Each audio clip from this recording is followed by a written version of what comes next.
سا پاکستان کا لیڈر ہے جو جلا وطنی میں نہیں گیا. بے نظیر بھٹو صاحبہ محترمہ وہ بھی گئیں، آصف زرداری بھی گئے، نواز شریف متعدد بار گئے، بے نظیر بھٹو صاحبہ اور آصف علی زرداری صاحب متعدد مرتبہ گئے. میں خود ایگزائل میں آیا، اور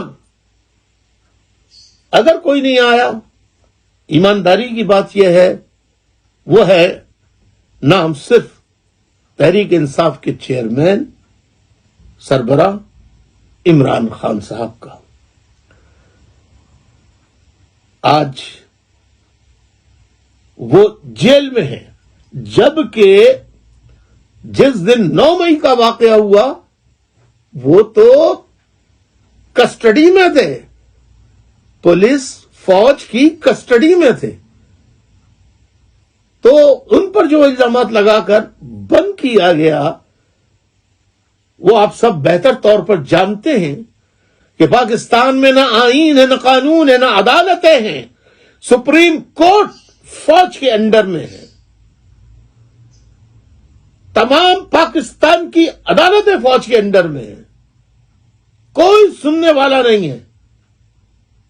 میں عمران خان کی طرف سے بھی فکر مند ہوں کہ اللہ ان کو حفظ و امان میں رکھے.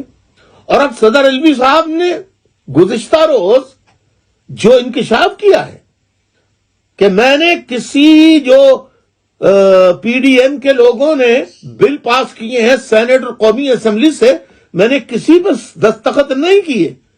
میں نے اپنے عملے سے کہا کہ اسے واپس بھیج دو، عملے نے جھوٹ بولا.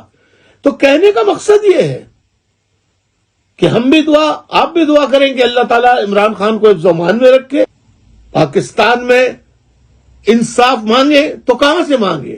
جس طرح پی ٹی آئی کے لوگوں، جس طرح عمران خان کے ساتھ شامل لوگوں کو توڑ توڑ کے ان کے سارے گناہ معاف، ڈرائی کلین میں ڈال کے سب پاک صاف، اور وہ خواتین اور وہ بزرگ اور نوجوان آج بھی جیلوں میں ہیں جنہوں نے اب تک فوج آئی ایس آئی کے آگے سر نہیں جھکایا ہے.